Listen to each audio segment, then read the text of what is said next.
রাস্তা হচ্ছে, কারণ বাবার পৈতৃক সম্পত্তি বিক্রি করে টাকা দিয়ে এই রাস্তার কাজ হচ্ছে না।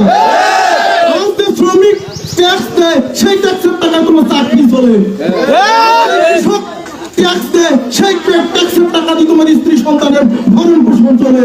আর আমাদের সাথে আপনারা আকস্মিক ভাবে আমরা যখন ফোন দেই, সেই ফোন পর্যন্ত আপনারা রিসিভ করেন না। কোন ক্ষমতা আপনার? আপনি এত বড় ক্ষমতাবান হয়ে গেছেন যে ফোন রিসিভ করার আপনার সময় থাকে না।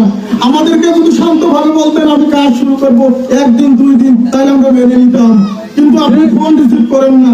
এটাই আমাদের সব থেকে বড় ব্যর্থতা। আজ জনগণের পিঠ দেওয়ালে থেকে গিয়েছে, জনগণ এখন আর বোকা নয়, জনগণ প্রতিবাদ করতে হবে। একটি কথা অবশ্যই আপনাকে জানতে হবে, আপনাদেরকে আমি দ্ব্যর্থহীন ভাবে বলতে চাই, যখন আমরা বিচ্ছিন্ন ভাবে থাকবো তখন আমরা ব্যক্তি, যখন আমরা সামষ্টিকগত ভাবে থাকবো তখনই আমরা শক্তি।